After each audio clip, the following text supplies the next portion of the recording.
She thinks I just. Good evening and welcome. It is Sunday night. It is 7 o'clock. WOSFL Weekly.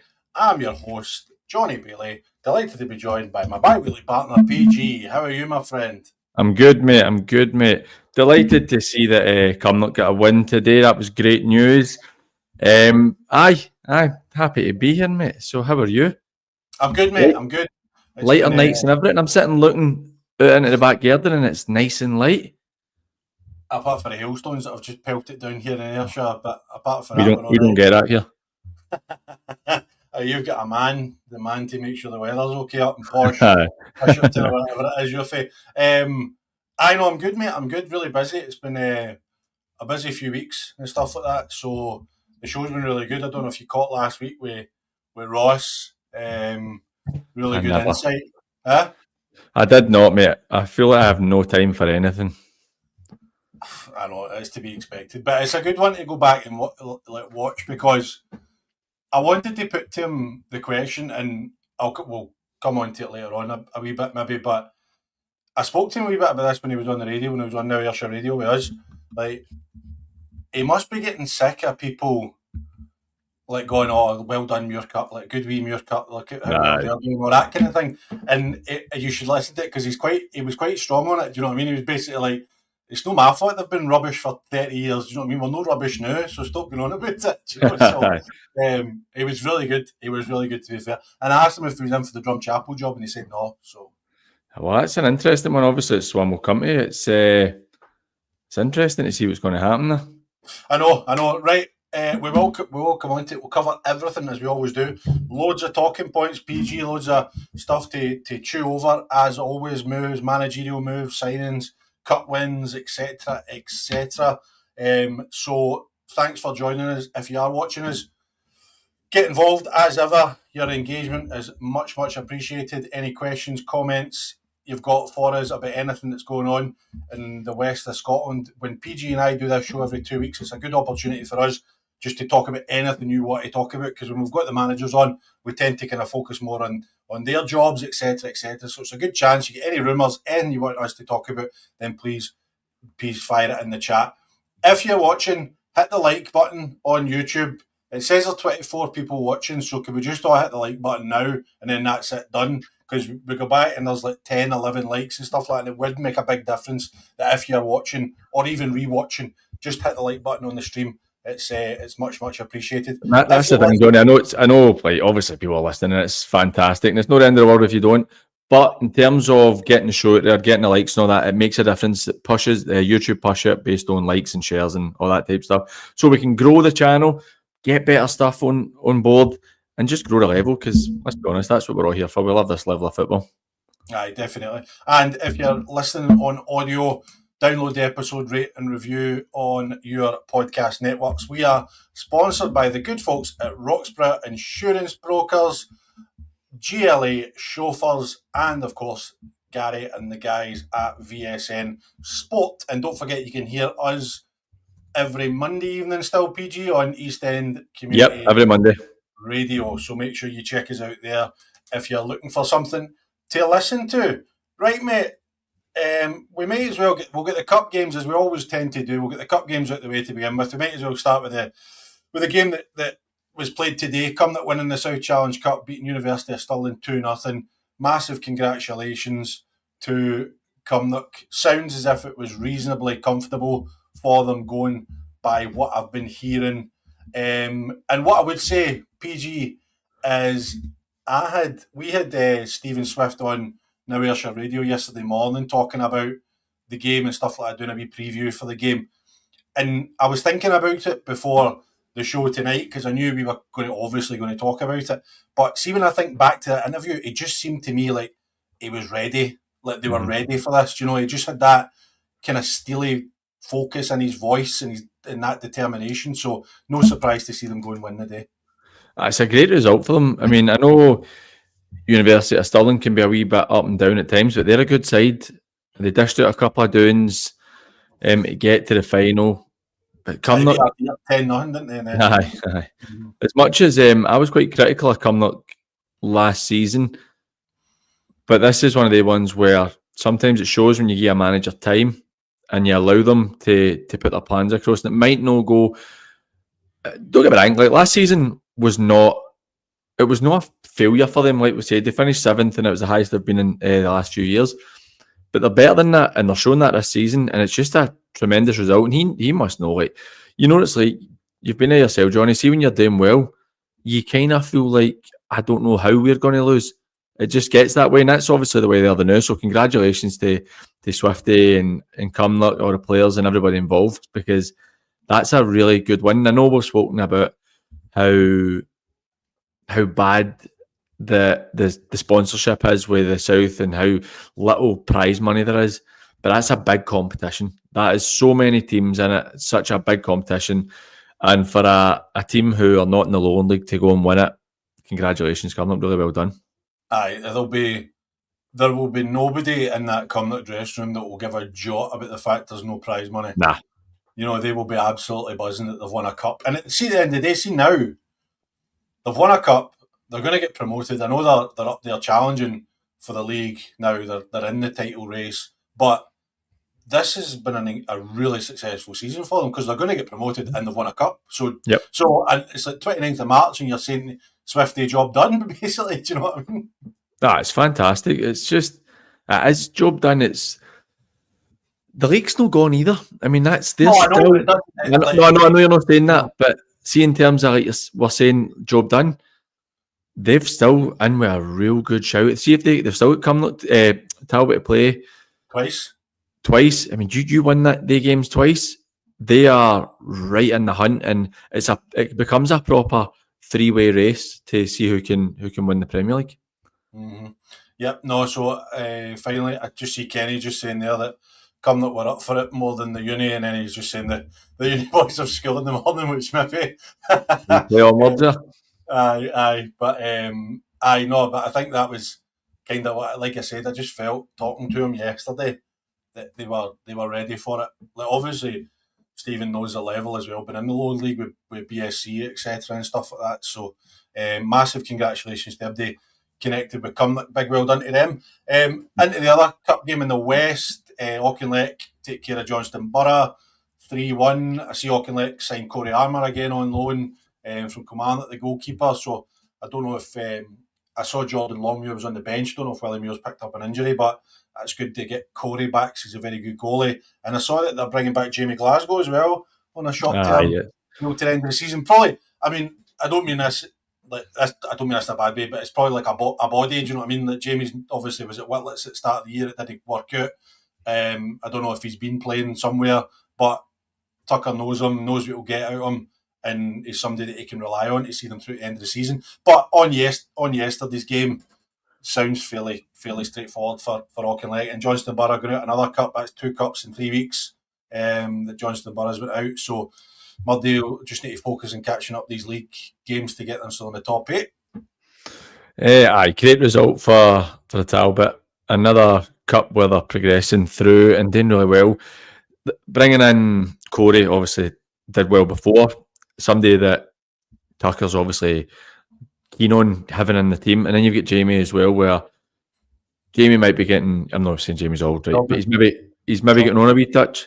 But he's somebody Tucker knows, somebody Tucker trusts, somebody that's won things for him. So you know what it's like as a coach. See, as long as you've got players that you know you can trust, then you're in a good position. It's a good body to add in. I think he's got more quality than some of the other players that they've signed in the last, maybe the odd player or two they've signed in the last wee while. I think Jamie's got a bit more quality than they do.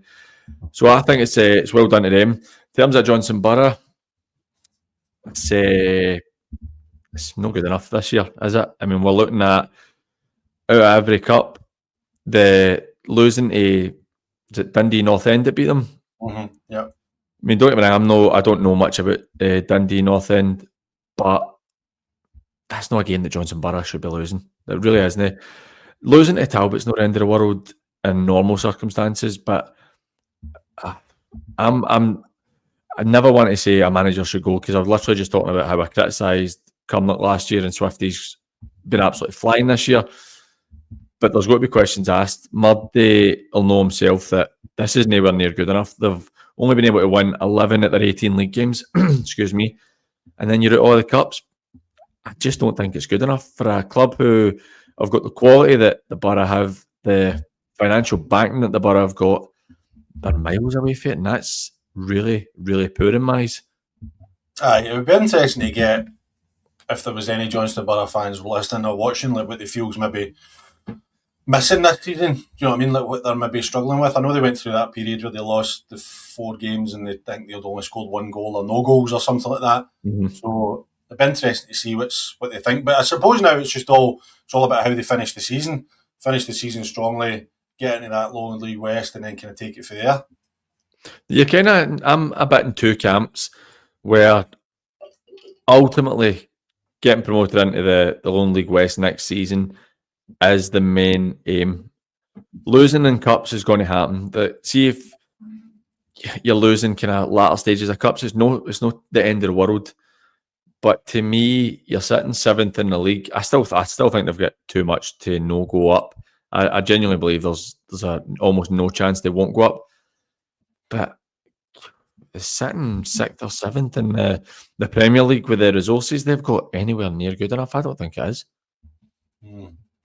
Aye, but like I said, I probably agree with it's probably not where they wanted to be, but as I said, we'll see. I think this year, getting that top 8, they would have expected to challenge, but top 8's a minimum. But they'll be really disappointed to go out of that cup competition yesterday and then going to play Talbot going to play Hurlford in the semi-final, and the winner plays Troon. Do you fancy that? Do you think Talbot will beat Hurlford? I think Hurlford have had a wee dip in form as well, so I think that the Talbot will beat them. Hurlford are one of the teams, you see it with the league, they either win or they lose. There's no draws in there, you know what I mean? So they can beat the Talbot.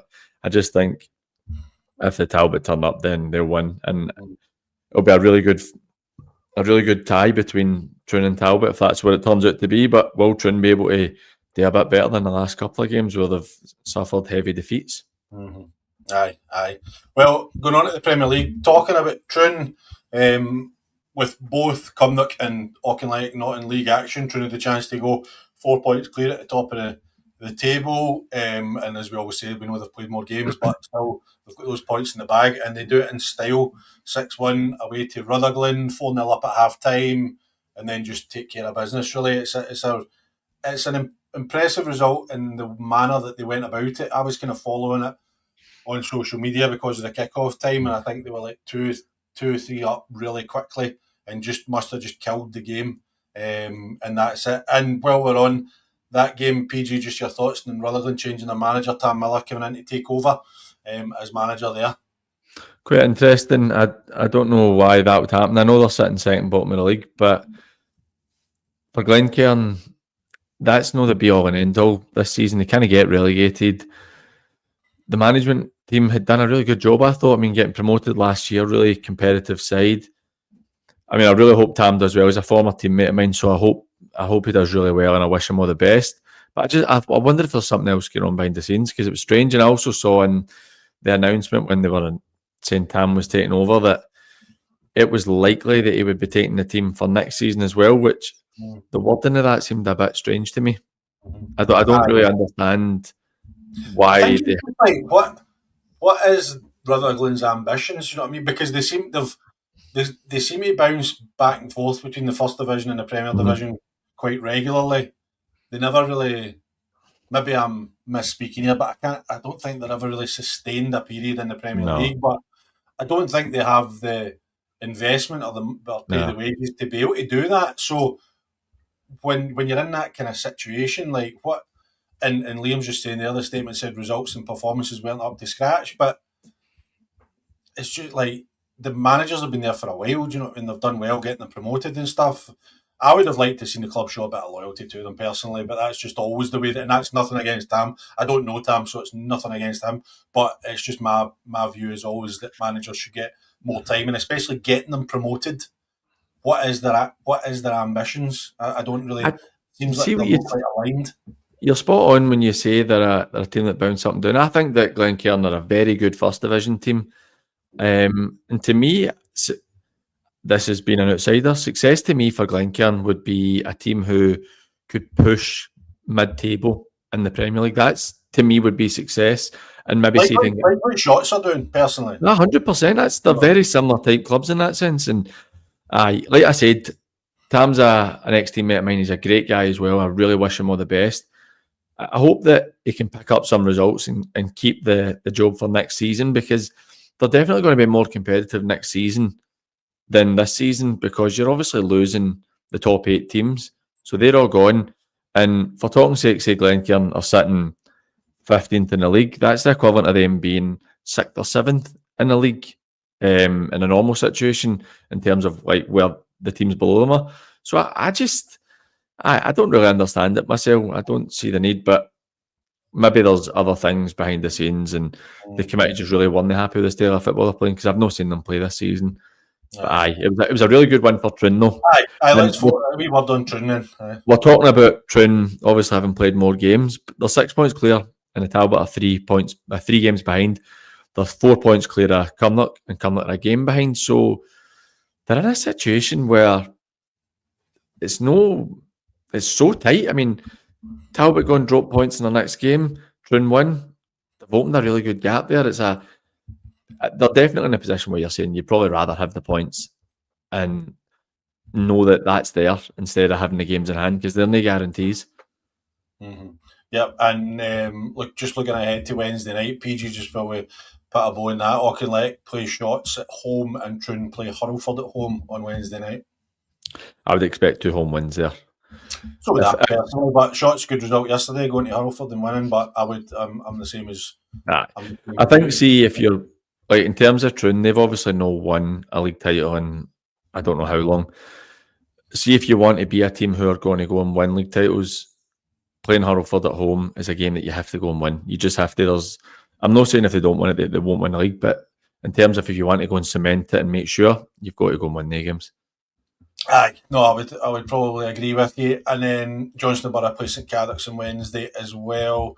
And then just while I'm on it, Drumchapel play Lags as well on Tuesday night. So a really good result, I felt, was Pollock bouncing back to beat Drumchapel 2-1 after losing heavily last week at CUMNOCK, 5-0 at CUMNOCK, for Stuart Maxwell to get the guys to bounce back, and just because they've been on such a good run. And it was funny because when we were talking to Josh, he was just saying like how things have just kind of clicked into place, and you were kind of worried that a heavy defeat could derail that whole thing, but they've shown great character to get back and get another win in the column against still managerless Drumchapel.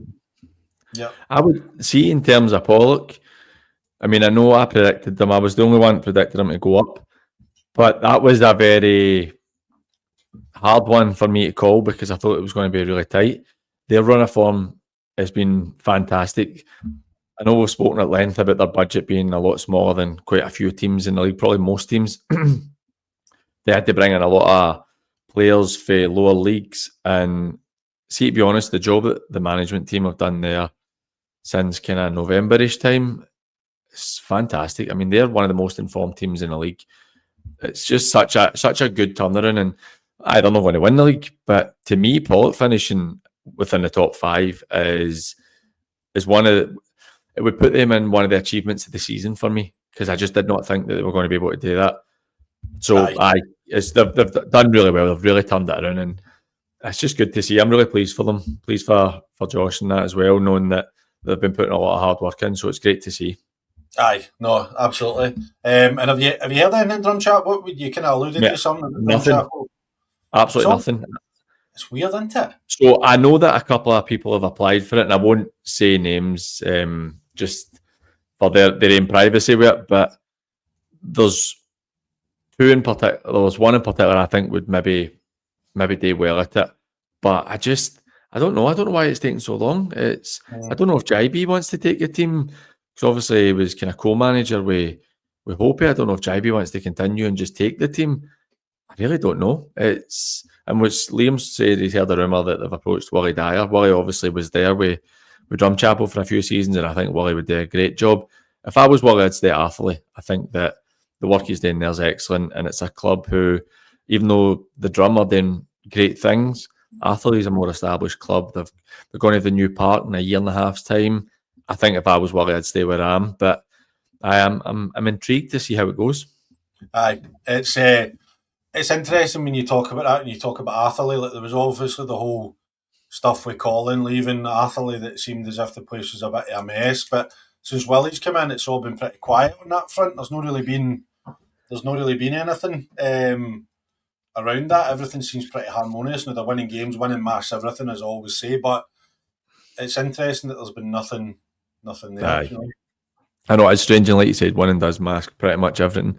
But it is strange that it's just completely, because I think Kenny's just saying that they've been given approval for the licence, Drumchapel. So I think for me, it's like if you're Willie, and again, we're just going off Liam's rumour here that it's maybe looking short term versus long term. Do you know what I mean? Because you could look at Drumchapel and say they've got a licence, they could finish and get in the Lowland League West, but then Atherley could maybe be a better long term project for them, if that makes sense. Aye.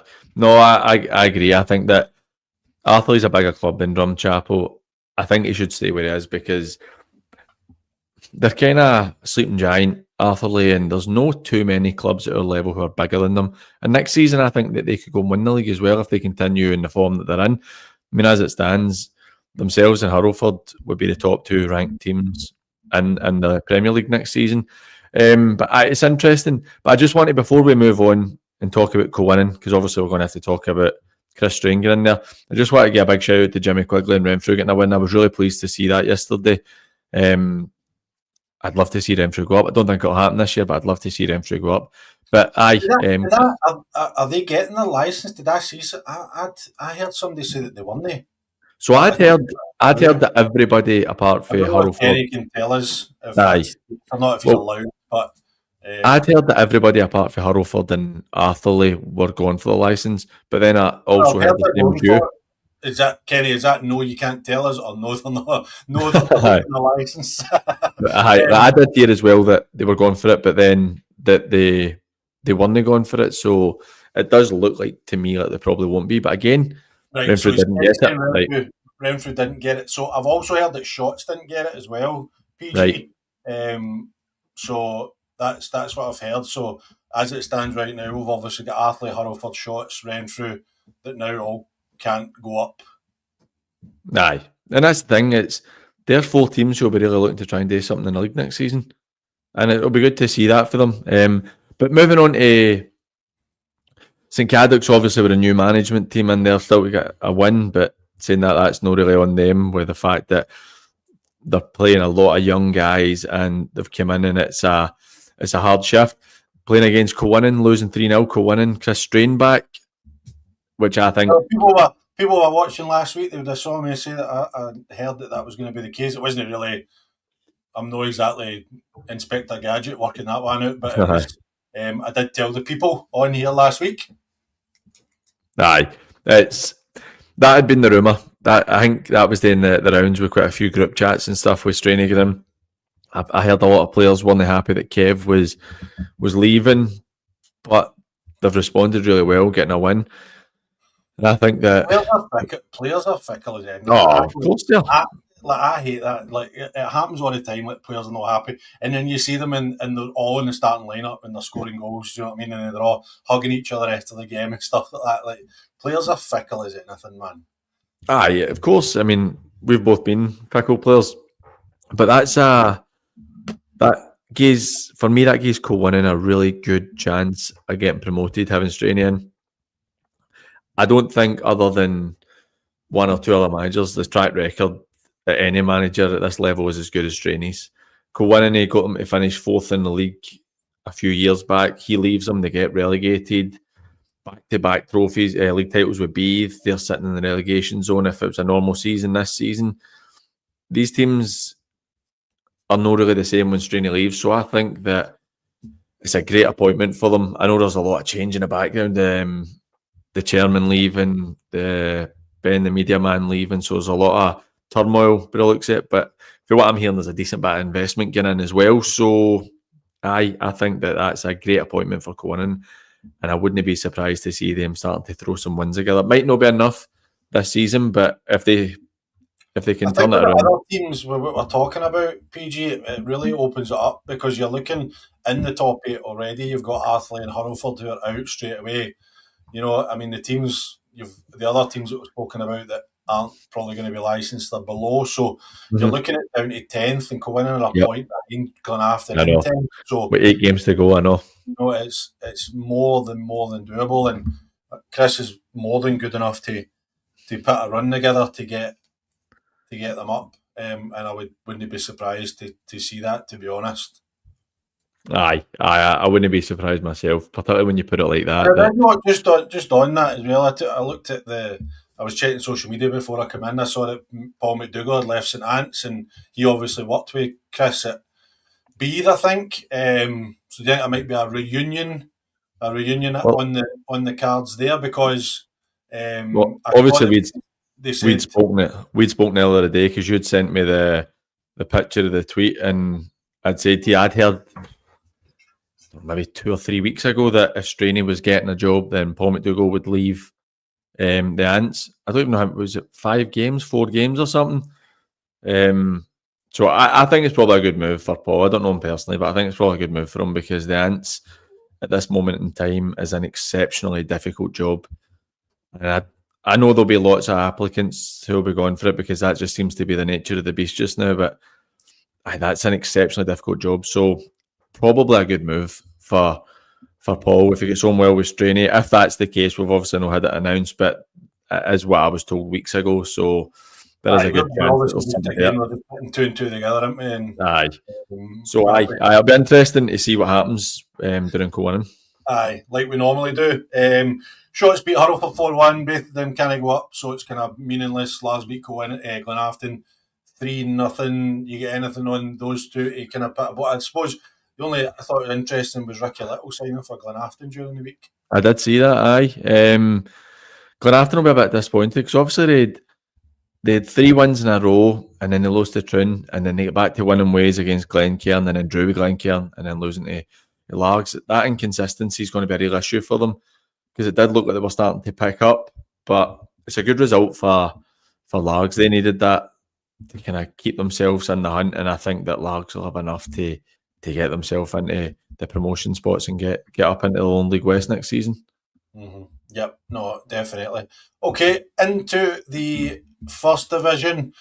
I suppose, like you said, Irvine Meadow take care of Neilston, who are on a horrendous run of form at the minute, just sliding down that table, beat them 4-2. St Rock's keep in touch with them, beating Rob Roy 3-0, which I think is a really, really good result for them. Yep. But obviously, game of the day is at Recreation Park where Darvel and Ardrossan play out a West of Scotland cracker, beating them 5-4. Well, we were looking, we'll talk every week about the average goals per game, and you just look at that being a 9-goal thriller, the Gartcairn and Muir Cup being a 7-goal thriller. Great value for money, and what a job Nacho Novo's done at Darvel. I mean, I did not expect it to turn around like it has, and I don't imagine too many did. I think if they say they did, then they're maybe telling me porkies. But what a job he's done. He's really transformed them into a team who are looking like an absolute stick-on to get promoted back into the Premier League. It's been a really tough 18 months for Darvel, and obviously it didn't work out quite like how they hoped with Mick, but that's a great run of form. Can you imagine when Nacho came into Darvel and you'd said by the 1st of April they'll be sitting 3rd in the league? Oh, no chance. I just don't. Even if you thought they were maybe going to pick up, you were not going to be thinking that they were going to go on a run of form like that and get themselves right back in the hunt. Aye, because you look at Benburb and you say they've maybe picked up a wee bit since the new guys come in and they're up to 12th, which is obviously a good improvement in where they were when they first came in. But what Nacho's done at Darvel, but what a game! What a game! What a game! I know, brilliant. And Ardrossan are a good side. They're no mugs, you know what I mean? So it makes the result even better, I think, for Darvel, because obviously with Tony coming in Ardrossan, I think we've expected things to really pick up, and I wouldn't say it's maybe went as quite as well as they wanted when he came in, but it's still early doors. But they need to be wary of the likes of Muirkirk below them. With I think it's just the games that Johnston have played. That was what the impression I got when I spoke to Tony, was just the number of games they've played doesn't give them much room for error. That's 3 defeats on the spin for them, so they'll want to arrest that slide as quickly as they can to try and get themselves into that top 8. Well, you look at Muirkirk, which is about to touch on. There's 7 games in hand and 2 points behind them. Muirkirk have lost 3 in their first 16, so Muirkirk are not going to lose 5-6 games out of the 7 games in hand. I just cannot see it. They're a good side. They're better than their 10th in the league shows, and that's mainly because of the cup competitions they did well. So Ardrossan, they need to be careful, because Gartcairn are only played a game more and only a point behind. And Gartcairn have clearly, even though they've not been winning, they have clearly improved. I mean, that's losing by a goal to Muirkirk, drawing with Kilburney last week, losing by a goal to Petershill, which they've been disappointed. Then they had 2 draws with Lanark and Thornleywood before that. Mm-hmm. So they've kind of stopped the rut. They've stopped the doings, the no scoring goals. Defensively, they obviously still look a bit shaky, but they're able to go and score goals. So Ardrossan, they need to be careful with that. Mm-hmm. Aye, and just on Muirkirk, the gamer GG Mason is just saying they've got 7 games in 14 days, which coming up in May. But what I looked into it, and my maths might be wrong, but I think they've got 10 games in 22 days. That's insane. I know. I think from like I think it's is it the end of April? No, middle of April. 15th of April, I think they play Monday, Wednesday, Saturday to the end of the season. Aye, looking at it, so 15th, 18th, 22nd, 25th, 27th, 29th of April, then the 2nd, 4th, 6th, and 9th of May. That's horrific. I mean, that's not even like, see if they were full-time football players, that would be horrendous. Oh, these guys are going to their work and having to try and. I mean, you know, it's like anybody that's played knows what it's like. Where say you play on the Monday night, and by the time everything's done, you're up the road for 10 o'clock or whatever, 9 o'clock, 10 o'clock, depending on where you're playing. And you might be back up for your work at 6 in the morning. There's no recovery after night games as well. I don't know what it is, adrenaline or whatever. Mm-hmm. But you can't. I don't know if you were the same when you played, but if I played a night game, I couldn't get to sleep to 2, 3 o'clock in the morning. Mm-hmm. And then these guys are back up for work at 6, 7 in the morning. Maybe get manual labour jobs where there's absolutely zero recovery, and then you get a night's sleep, and then you're working the next day, and then playing that night. It's just, I'm not blaming anybody, because that is the nature of the beast at this level when you've done well in cups and stuff, and you've had maybe games off. But this is where we'll really see what the squad depth and quality is like for Muirkirk. And if Muirkirk do, I still think they've got enough to get promoted. But if they do have quite a few slip-ups, it's not to do with quality, I don't think. Mm-hmm. No, definitely. And like you said, I don't know what the solution is, because it's not like, you know, it's, again, I don't know what I don't know what everybody would love to find the magic pill that gets rid of fixture congestion for certain teams, because it's going to be the same for Auchinleck and Johnston Burgh and, you know, other teams, Dalry down the leagues and stuff like that. They're gonna have the same, but there's not really much that we can do. Do you know what I mean? And I think we only ever hear about it because the team that it affects complains, if that makes sense, which you can understand. But the other, I mean, you're looking maybe 5 or 6 teams that will find themselves in that situation. The other 75 are fine. Do you know what? You know, so. But it's always the negative voices are always the loudest, I find. It's just one of the things you're going to hear them. I don't imagine Muirkirk are going to bitch and moan too much about it, but I mean, if you saw Ross, what can you do? It's really tough. But result for me, I know Petershill having a really, really poor season, but a good result for me was Kilburney beating them again. They're continuing that really good run of form. 10 wins they've got now. It's good. We spoke about it a couple of weeks ago when I was on. It's good to see them. It's good to see them kind of getting back to where they probably should be. And Cumbernauld as well, beating Whitlets 3-0 again, another team who are having a really poor season. But you've got to go out and beat them and keep yourself in the hunt for the top 8. So it's a really, really good couple of results for both of them. Aye. Just noticed Kenny's there saying the solution is not to finish the season halfway through May.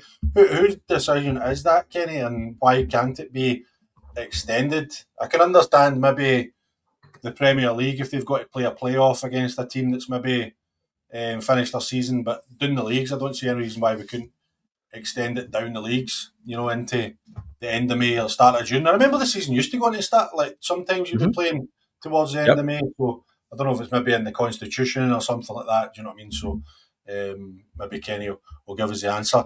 But great result for Kilbirnie, another good result for Vale of Clyde, again just continuing to keep themselves up at the top end of the table, sitting in fourth, and Thornywood beat Benburb, which was important for Thornywood to get off the slippery slope a wee bit, because they hadn't won in 8, I think, if I'm right, or they won 1 in 8, so it was good for Adam and the boys to get another win and try and keep touch with the guys in the top 8, because that moves them up to 11th in the table. What's your view, Johnny, on Benburb? I know you kind of touched on them. I don't know much about them, PG. I'm going to be honest. I really don't. So I don't know much about them. Kenny's just saying it was a bold decision to fit in the Lowland League playoffs, but we don't need that now. So maybe that's something that they can look at next year, is doing away with that middle of May finish to try and alleviate some of the congestion. On Benburb, PG, I don't really know much about them. Sorry, so I'm not really too clued up on them. As a outsider bystander, if you want to, what's your view on them sitting 12th in the league? Well, I think for 21 me, games in. They came in and it wasn't going well. So there's obviously been improvement for them on the park, and I think they've given themselves a fighting chance. Which I think when the guys come in, that's all you could probably really ask for. Because they've really, all the teams have kind of detached themselves from Whitlets at the bottom of the table. Lanark, I don't think will just have enough to challenge, but I genuinely think from Petershill up in Petershill in 14th up, I think any of those teams will be looking at that league table thinking we've got a chance, and I think that's all you could really ask when Gordon and the guys come into Benburb. Do you know, I understand what you're saying. Just looking at the fixtures as well, because we're obviously talking about Drawson having to be wary. Benburb are 2 games behind, with they're 6 points behind with 2 games in hand, obviously. Now, their next 2 games are Gartcairn and Lanark. So Lanark, Gartcairn is I. Now, see if they can win those games, and that's, for talking's sake, that's your games in hand, and you've caught them. It's really good, but see if they don't win those games. I think if they don't win both of those games, it's done. I don't think that there's any chance for them getting promoted, because you're looking at really they probably need to win. If 9 games to go, they probably need to win 5. And we know what it's like at the end of the season. These things, sometimes teams down there just go on runs because they have to do it. But if you're asking a team who have won 7 out of 21, you go and win 5 out of 9, that might not even be enough to get themselves into the top 8. I think it's unlikely. I think that Petershill are gone. I think there's no chance. I think they've had a shocking season. Actually, funnily enough, even though they're ahead of Lanark, I think Lanark have had a pretty good season, considering where they started the season. And obviously Whitlets, it's borderline shambles their season they've had as well. So I think there's a lot of big teams down there. Nielsen as well, like you touched on earlier, falling away. There's teams down there who you really wouldn't expect to be down there and know them well enough. I think the way that it is just now, down to Thornywood and 11th is probably where my cut-off would be. I just don't think the Bens have got enough to go and get themselves into the top 8. Aye. I mean, it's a good result during the week. They beat Drury Darvel during the week, which is a good result, although I think there's a bit of shambles. I think the lights went off. The lights went off before the end of the game, so they had to go across the Asda and get some change and put 50 pence in the meter, get the lights back on at New Tinto. But to be honest with you, mate, I don't really. I can't remember in the preview show, but I'm pretty sure I didn't pick Benburb to go back up. I don't really see them as a Premier League side, to be honest with you, mate. And I think staying in the first division, well, it's no ideal for them. I mean, the first division next year, you're looking at, if you get teams like Petershill and Benburb and teams like that, it could be a really competitive division next year, looking at the teams that could potentially stay. in that league. But Neilston, I mean, the bottom four in form right now, if you look at the last 10, Neilston, Gap, Cairn, Whitlets and Lanark. Now, Gap, Cairn, Whitlets have been poor all season. Lanark, we know their struggles, but they've had a couple of decent results. But Neilston's 1 win in 10, 6 defeats out of the last 7. You know, I don't know what's happened, because they were sitting third in the league at one point. I know. And you wouldn't expect them to beat Avemedo yesterday, but if they want to try and get, well, I don't know if they can turn that kind of run around, but they're away to Rob Roy on Wednesday night as well, if you're looking for a game to go to. So that'll be another difficult one for them to go there. Aye, definitely. I know I asked this a couple of weeks ago and I can't remember. But who is the Petershill manager just now? You're at?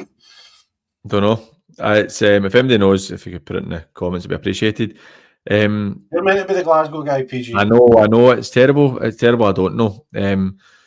But it's just really. Do you know? I actually feel it's quite disappointing with Petershill, because we've spoken about it a few times about them being the kind of bridesmaid where they just miss out, and you're like, right, this is a season the top 8 go up. There's no way that Petershill are not going to be in the top 8, because they've been like 4th and 5th and I think 6th as well. You're like, there's no way they're not going to make the top 8, and then they're sitting 14th in the league. And I just wonder what's going on there, because they're obviously a historically massive team at a level. They've had reasonable funds over the years. See, the thing is, though, PG, like you say, and this is a bit of the reverse Muirkirk that we were talking about with Ross. Just because Muirkirk were good, Petershill were good years ago. I know. Do you know what I mean? Doesn't it mean that they've got, like, we should think that they're going to be good now? I know. I'm seeing Liam saying I know what you're saying.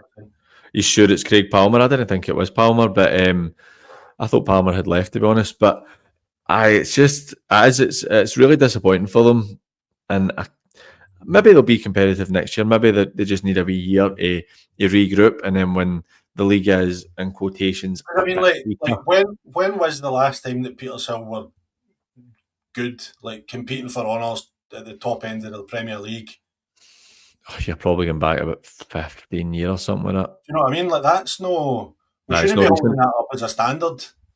I know, but having said that, they did win. They're a traditional team with that, and you know I've got a soft spot for the old traditional teams, but they're not traditional anymore because they play at an absolute cow heap of an Astro at Petershill Park. So hell mend them. Fair enough. Hell mend them. Right, okay, into the second division. This is obviously the West of Scotland Facebook, Twitter page has obviously decided to change the games about just to keep me on my toes, make sure I'm paying attention. BELLSHILL obviously didn't play Larkhall, they played THREAVE, and the game of the day, with a couple of comments on from BELLSHILL guys about it, but great win yesterday. Oliver Jones just saying BELLSHILL, great win yesterday for them, which it was. It's a really, really fantastic result for BELLSHILL. And I saw a wee clip. I don't know. Do you know John Connolly, the goalie coach at Wraith? He was about indeed. Scene for years. I saw he was at the game yesterday, and he put a wee thing on his Instagram of the crowd. It looked like a really good crowd as well. I bet that would have been a cracker to be at yesterday. It's a great result for BELLSHILL. They beat THREAVE before as well, didn't they? So they're the only team to beat THREAVE. THREAVE have only lost twice this season, and both to BELLSHILL. To me, that really puts BELLSHILL in the driving seat. They're 5 points clear with 7 games to go. What a season it's been for them. Because it could have been half the rails when Jonny left now. Aye, and they didn't.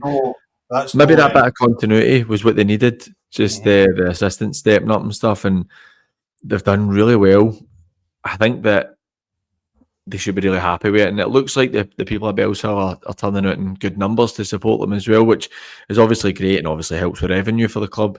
But aye, that's a really, really good result for them. And I'm going to take this.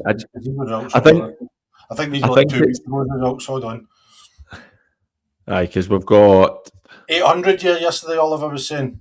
Wow, that's incredible. That's incredible for a team in the third tier of the West of Scotland.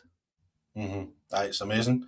It's amazing, and there we go. Well done. I'd uploaded the ones for a couple of weeks ago, so my bad. Silly guy.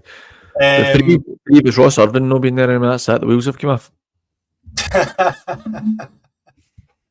Kenny saying Mark Mackay's listed the PG manager, just going back to the PG point, Palmer's as assistant. I didn't think it was Palmer taking the team, but anyway, back to Bellshill. Fantastic 2-0 against THREAVE. Unbelievable result. I did say that I've said for day one that I fancy Bellshill to win the league. So thank you to the guys at Bellshill for making me look no as daft as I maybe do look. But I suppose, do you think that's, I don't want to say it's done, but how much of an advantage do you think that gives Bellshill? Massive, because obviously we 3 beat Bellshill first game. Well, cheers for that, Scott. I thought it was the other way, but I think that we're doing well tonight. We're really on it.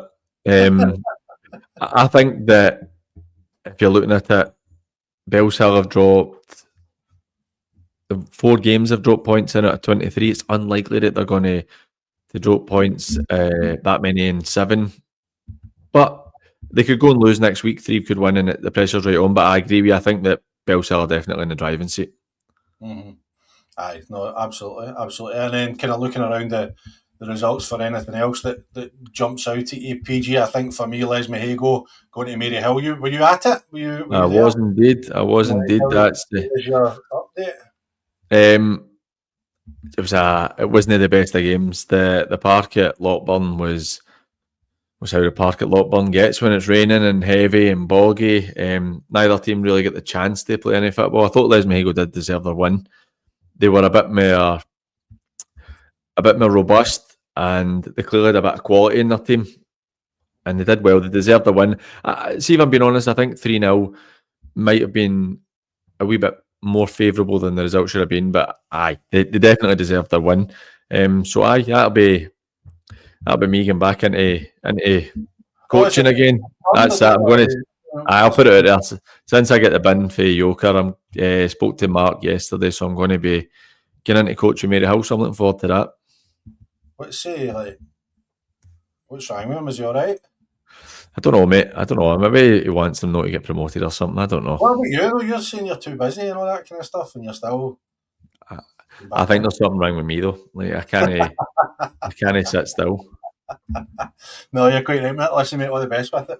Cheers. We wish you all the very best and good luck.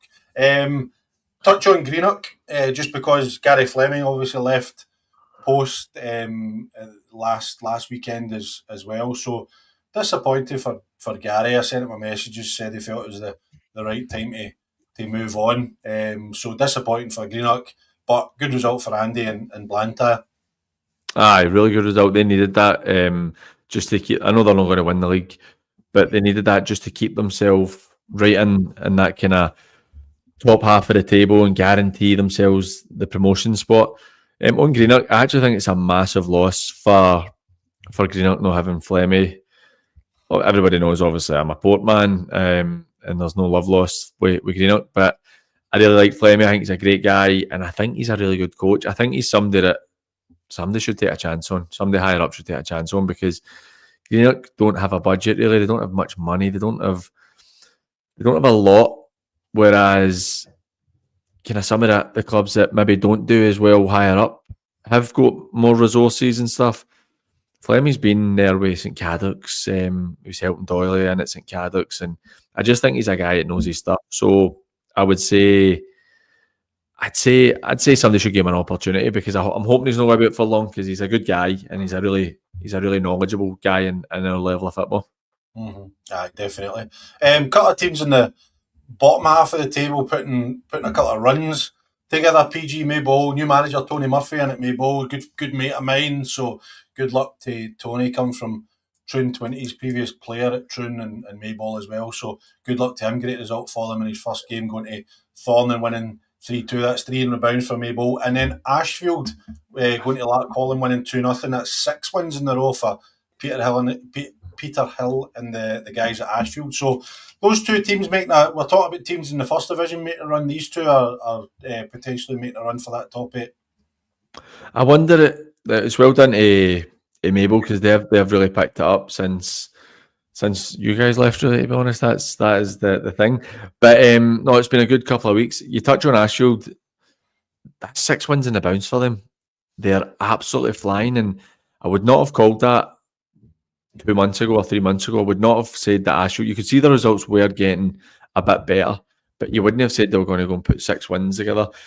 It might not be enough to get them promoted. It might just be a little too late. But again, as we touched on earlier, with teams in other leagues, they could be a really competitive side next year who top 3 promotion could be really possible. Maybe if they had a couple of bodies, maybe going and winning the league's possible for them. So it's a really good wee spell for Ashfield. I'm pleased to see it because there's good people running Ashfield and they've had a really hard time. And I heard they're going to be moving away from Stepford. Right. I can't remember where I'd heard they were going. Somewhere I actually didn't know, but they're hopefully starting to find their feet again and going to push on.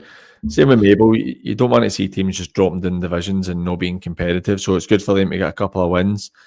But see, you look at next weekend, so Ashfield are at home to Forth next weekend, which they're on. You would fancy Ashfield to win that, and then Mabel are at home to Cali Locos, which you would fancy Mabel to win that as well. So then you're looking at another 3 points on the board. So I know they're not at it. They're definitely not at it. I just think what kind of goes against them is the amount of games they've played. Compared to, I say for us at Maryhill, we've played 4 games less than Mabel. For us, I'm there now. We've played 4 games less than Mabel, so that gives you a wee bit of breathing room. That even a couple of wins there, I mean, that can give you that wee extra bit of breathing room. And Lark Hall, I'd heard they had quite a few missing yesterday. I think they were bare bones for what I was told. But Lark Hall are a team who, I've said it numerous times, Lark Hall could go and beat BELLSHILL by 2 or 3, but then go and lose to Forth by 2 or 3. It just depends what Lark Hall team turn up.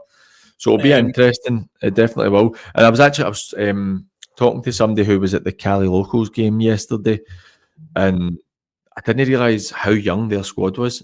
They've got just young boys, is it? It was honestly like the team full of 18, 19, 20-year-olds. It's really, really young side. So I know they're having a shocking season. If you look at it on paper, it's been really poor. Stevie's obviously maybe not expected it to be quite as hard going in, but when you're losing all your best players, a lot of them going to Coolside Rangers, obviously following the previous management team, it's really difficult for them. So hopefully they're a team that can pick up as well. And we talk about managers getting time. That's one where I think he has to get a bit of time. And if it doesn't work out next season, maybe the club need to look elsewhere. But I don't think you can base how they're doing this season on the results aren't they quite matching with what they've got, and how hard that is for them. Same with Forth. I know Jerry's just signed a new contract at Forth. I didn't know that managers signed contracts at this level, but he's got another couple of years. A team who have really struggled, only 1 win in 23. But I heard there's a wee bit of money going back. I know a lot of money, but they're going to be able to pay players again. So maybe that's something that can help them pick up. Just on Maryhill then, PG, just before we finish up, obviously the great start to the season. Matt, I was kind of talking to Matt pretty regularly back then, but I think it's 4 or 5 without a win. As Matt kind of alluded to, what the problem is, it injuries or is what's kind of happening? Mark was on the bench yesterday, so that kind of tells you the situation they're in. Because when's Butch coming? I know. I tell you what, you could do a lot worse than getting Butch in. To be honest, even though he's nearly 40, you could do a lot worse than getting him in. But actually, I've obviously been speaking to Mark a wee bit about getting in and coaching there, but I came maybe 10 minutes into the first half yesterday, and I looked across at the bench, and it was like, you can tell that they're struggling for bodies just now. So it's one of those ones where people calling off sick in the morning and stuff for that with a bug and whatnot. So I think once they get the players back, then there should be enough there to push on and try and get promoted. But you know how it works when it's at that level and boys don't get paid much money and there's other commitments creep in. It's a tale as old as time, I suppose. Mm-hmm. Liam's just saying there, do you think Ashfield and Glasgow Persia should merge? No. I get what you're saying, Liam, but no, definitely no. Posso United? That'd be quite interesting, but no, I don't think that should happen. Two clubs with a lot of history. Aye, no, I don't think so. If you start going down that road, then you look at Coolside Rangers and Coolside and Maybole and Girvan, and do you know what I mean? Like all that. You could have a super club down in East Ayrshire with Talbot, Cumnock, and Glenafton. I know, and Lugar. Don't forget Lugar. And Lugar as well. Okay, speaking of Lugar, we'll get into the third division where Lugar lost 1-0 to Dalry. That game was played at Ardrossan, I believe, due to the ongoing issues at Merksworth Park. And Easterhouse beat Girvan 4-0, so good decision to get rid of Dean Keenan. And Funart beat Glasgow Pershore 2-0 as well, and Glenville beat Kello 2-0 in for the first four results, PG. Do you know, see, for me, I actually think Glenville are giving themselves a fighting chance to. I know they've played more games than most teams, and it might be a bit too much, but they seem to have picked up in the last few weeks, getting a couple of decent-ish results. And I actually think Lewis has done a really good job there. He's still a young manager, and I think he's done a really good job there with, again, very limited budget and stuff like that. So I think that's a good result for them. Good for Dalry and their new management team to get a win as well, and just keep a bit of pressure on the teams above them, because they were starting to slip down a wee touch. So they're keeping themselves in the hunt in 7th place and hoping to push on with the games in hand. Like you said, PG, I agree totally with what you're saying about Glenville.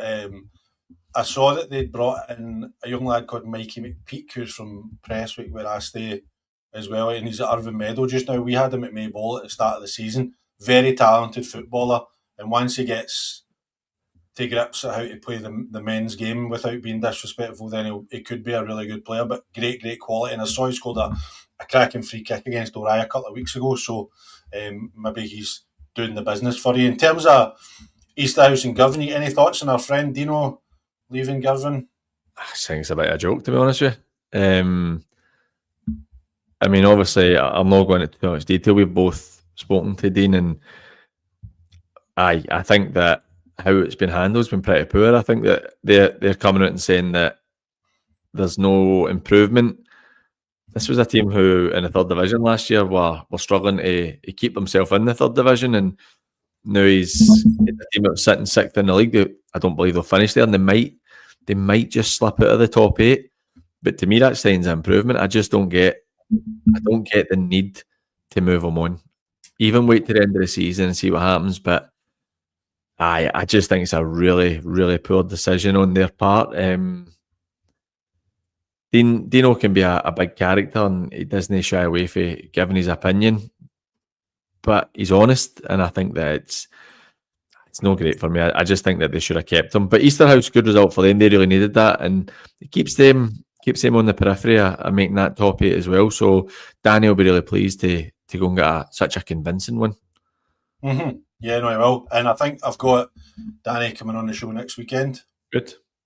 So that'll be good. I've never met Danny, so it'll be good to have a chat with him as well. Right, okay, the big one, PG, your beloved Port. Can you still say that? Although Liam's just saying, I can still say it. I can still say it. PG playing for Mary Hill next. What? But just to back up on the Girvan thing, I know we spoke about it last week. I've spoken to Dino during the week. It's I've watched how things have played out at Girvan, and let's just say I'm not surprised because I've seen this record.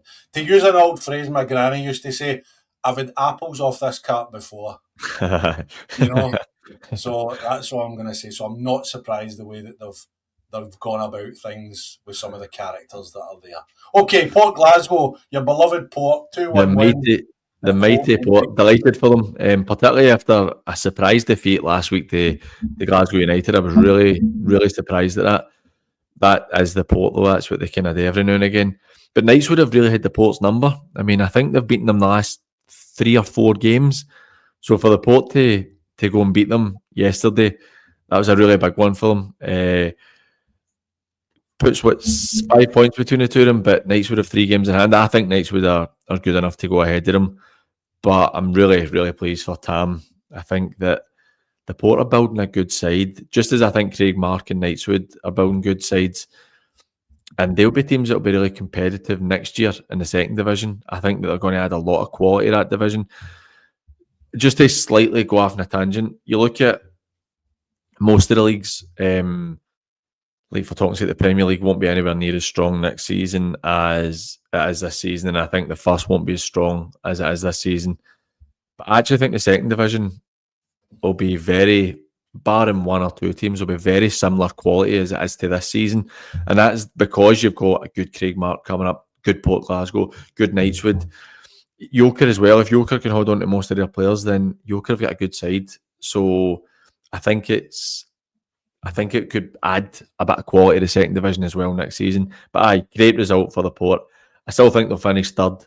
But if you'd said 2 years ago, Itam, when they had, in my opinion, a poorish season, that you're going to be in the second division in 2 years' time for the fourth division, then I think that they'd be really happy. So it's a very good result for them. Because even if, sorry to continue going on, but even to say like 8 teams getting promoted, you're looking at Port Glasgow. They'd be getting. I see that Kenny saying that. 10 potential if Clydebank go up, and be fair, the way Clydebank are going, they've found a bit of form at a really good time. So it could be good for teams. But in normal circumstances, the Port have come up a league and would be in that top 3 to get promoted. So I just think that you've really got to take your hat off to them and Knightswood in particular for how good they've been the last couple of years.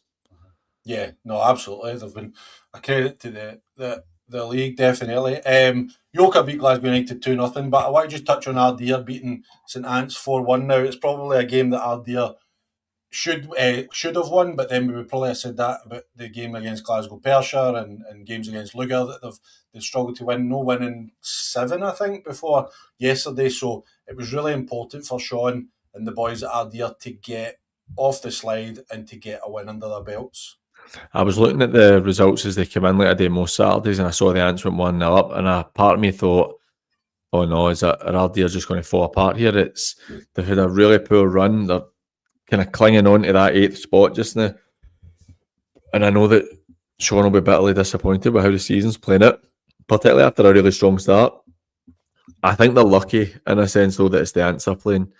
Now, I know, obviously, it's transpired that Paul's now left the Ants, but the Ants are an absolute disaster right now. It seems like nothing has gone right for them. 2 wins in 23 this season. They're miles away. They've conceded 81 goals. They've only scored 22. It's just no good enough. I don't know what they do to fix it. I don't know if there's the Ants are a club I really like. Had a short period of time there, but going so well with the committee, and they've actually been really good to me in terms of I've done a couple of charity runs and they couldn't have done enough to support me in them. So it's a club I really like, but I don't know what's going on there. I don't know why it's quite as bad as it appears.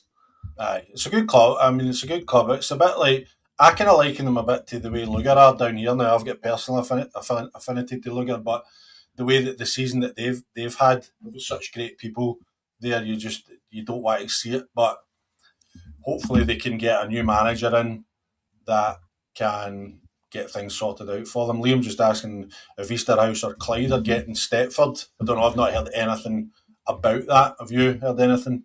As far as I'm aware, Easterhouse are still going to be staying at Stepford. I know they've had a couple of issues with the fair charity that own the facility, but you've got Easterhouse branding everywhere on the place, and it's right in the heart of Easterhouse, so I'd imagine they'll be staying there.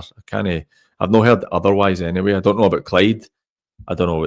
I don't pay attention to what's happening in League Two, but I've not heard anything about that at all. Mm-hmm. Aye, no, definitely. Okay, into the last but not least, the fourth division. PG, do you think Royal Albert could win this league? I do. I do think they've got. I mean, they're 11 points back. Connor wasn't even there yesterday. I've seen his Instagram. He's away living it up abroad somewhere. Maybe he should stay away then. I think that they definitely have enough quality. They've lost 2 games in 22. The draws early in the season, like we touched on it in previous shows, have been a real killer for them. But they win their games in hand. They're in a really good spot. East Kilbride YM and West Park are obviously flying just now, and the two of them, they're looking like they're not going to drop too many points. But Royal Albert definitely have enough quality to get themselves up. Just looking at it, Royal Albert get BSC, Campbelltown, Wishaw, and Carluke in their next 4 games. And if I'm being honest, you could not have a better 4 games, really. Unless you swapped out Carluke for WOSFL, you could not have a better 4 games to try and pick up maximum points. And then, conversely, the last 4 games are Vale Even, East Kilbride Thistle, Campbelltown, and East Kilbride YM in the final day. I think that could be a title decider. Aye, so I think that they definitely could be in a position to go and win this league. But you have to go and beat the other teams about. Because looking at the Vale leaving one yesterday, I thought that was a really disappointing result for them. I just think that's a game they've got to go and win if they want to have any chance of winning the league. I saw somebody saying that the park wasn't great. Which anybody that's been to New Mains will probably know that can be the case. But you've still just got to find a way, haven't you? Aye, I think that kind of ended their chances of winning the league yesterday, if I'm being honest. If they'd won that, they'd be sitting a game in hand on West Park and 6 points behind. That's no insurmountable, but now you're sitting 9 points back. It becomes a lot more difficult for them. And with Royal Albert in such good form, East Kilbride YM in such good form, West Park in such good form, I just don't see Vale even being able to go and win this league now. Aye, I think it's going to come down to those 3, definitely, which isn't really, again, I'm not going to get any massive awards for predicting that those 3 will be in with the chance of winning the league. But you look at their form, they just don't seem to be dropping points. But I just feel, and I don't know whether it's because I know Connor, I don't know anybody from EKYM or from West Park, but I just feel that there's a bit of momentum. They've just built up a real head of steam. You know, they're just kind of charging through games at the minute. And you said, I looked at that run-in that you just mentioned and think, I can't see where they're going to drop points until they get to those games at the end of the season. Aye. And even that, I would say, based on how things have gone, I think Vale even have got enough about them on their day to be able to beat Royal Albert or cause them issues. But even with how things are going just now, if Royal Albert win their 4 games, I'd expect them to go and beat Vale even as well. So it really comes down to when they play the 2 East Kilbride teams for me that can be a decider. But aye, it's like we spoke about earlier. These things can change so quickly. Royal Albert can go out and have a nightmare against BSC next week, and then you're starting to say, "Oh no, that's them done." So it can change quickly. But I think they're in a position. They've got a bit of momentum behind them just now, and I think that they can go and impact. As far as I know, I think BSC were it was 0-0 at half time, and then I think there was a penalty. It just fell apart. It just kind of fell apart. So they're not an easy team to beat, you know. So it's going to be a cracking running. I really look forward to seeing you. I tell you what, Johnny, can we talk about, since you're the Usher man, can we talk about Irvin Vicks? What is going on there? You've obviously read my mind because it was the next thing I was going to bring up, mate, to be honest. But that's 5 without a win, 3 wins in the last 10. For Ben, they've slipped down to 9th in the table. I expected them to be real title contenders this season. Now, they've got games in hand and St Peter's above them, and a couple of other teams above them. So I still fancy them to do enough to get in the top 8. But I think they'll be concerned about their season so far, because I'm sure that everybody at that club would have expected them to be top of the table or thereabouts. Yeah, I know they've scored 50, but you've conceded 50 goals in 22 games. Yeah, we spoke about it. We spoke about it on the show, though. There was how many games? There was games that was like 6-5 and 7-5, and you know what I mean. Like, I don't know. You look back through some of the results. Some of the results were absolutely nonsensical. And I remember, I'm sure I was on with you around about Christmas time when we spoke. There was like 2 or 3 games where it was like 1-0 or 0-0 or 2-1 or something like that. And we felt that things were maybe turning in the right direction, but then it just seems to have reverted to type, you know. And you can't concede goals like that. You can and just rely on scoring goals to win games. I mean, I know it sounds daft when you see some of the results in our leagues, but you have to be better defensively if you want to get to the top of the table. 100%. I just think that part of the issue they're facing as well is, I know St Peter's have had BSC and they've had Campbelltown in recent weeks, right? But they've won 3 in the bounce, and I know they've played 3 games more, but Irvine Vic's only winning.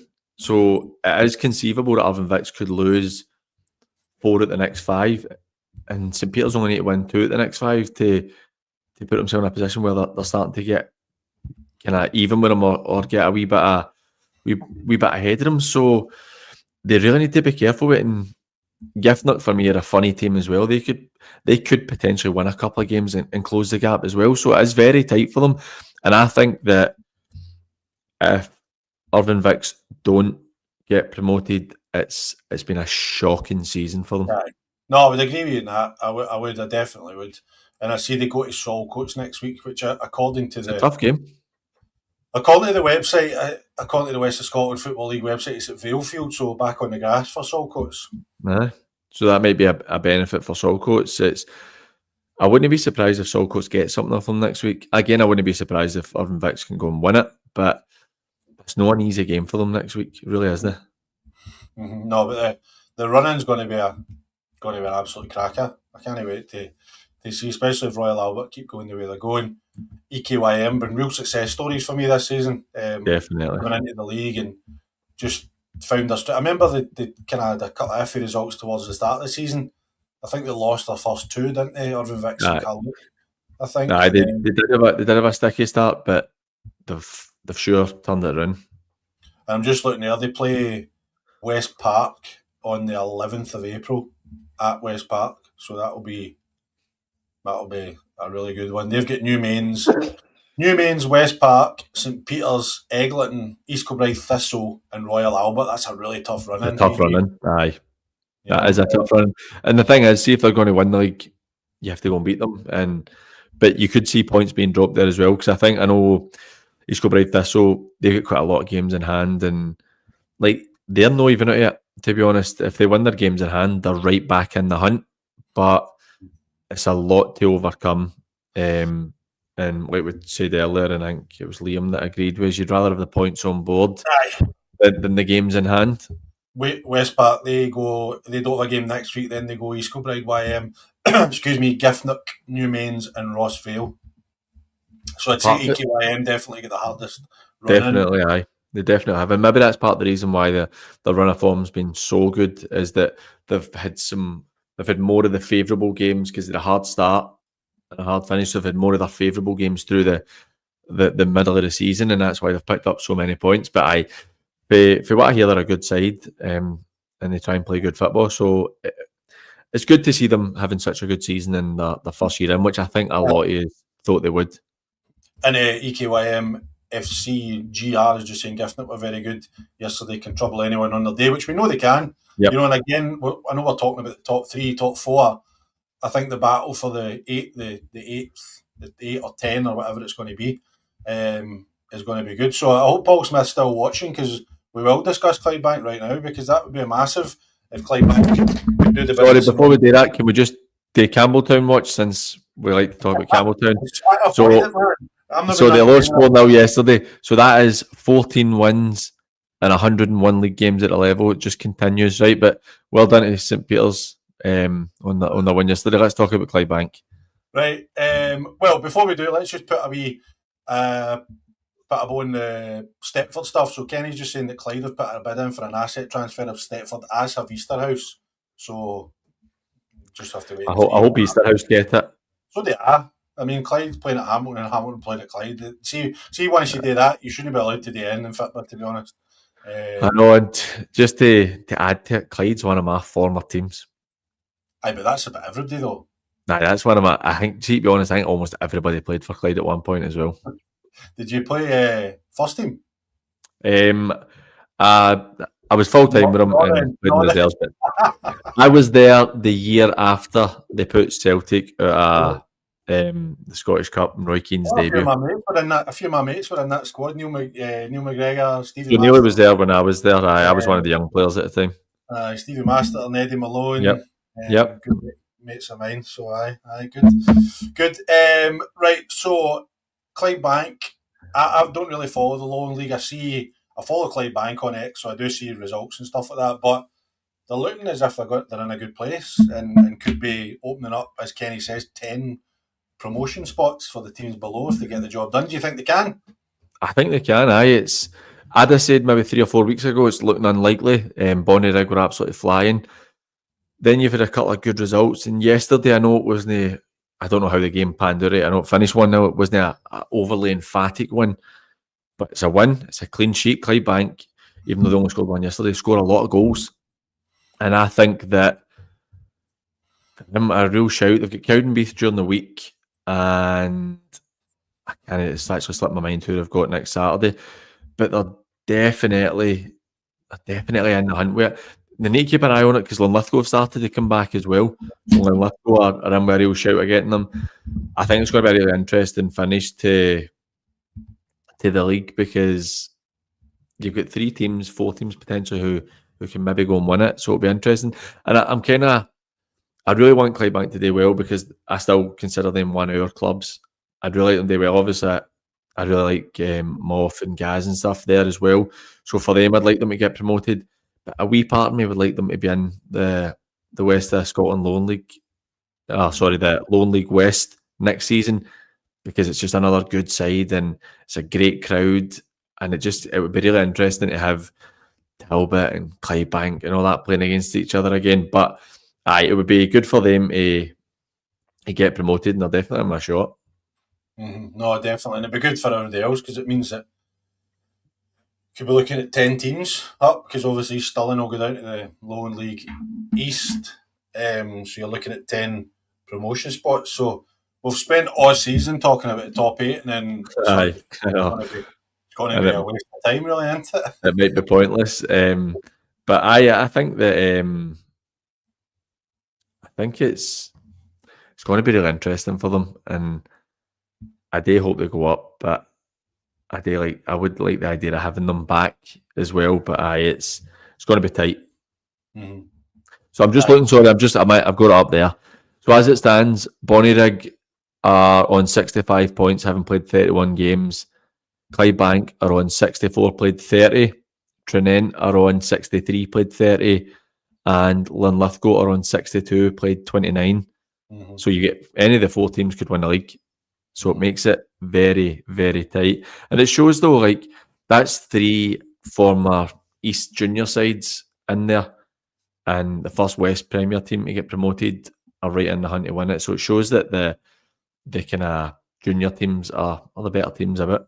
Do you know the only thing for me looking further ahead is to get promoted, they're going to need to beat potentially Edinburgh City, who are in a false position due to the points deduction. I actually think Edinburgh City are a right good side.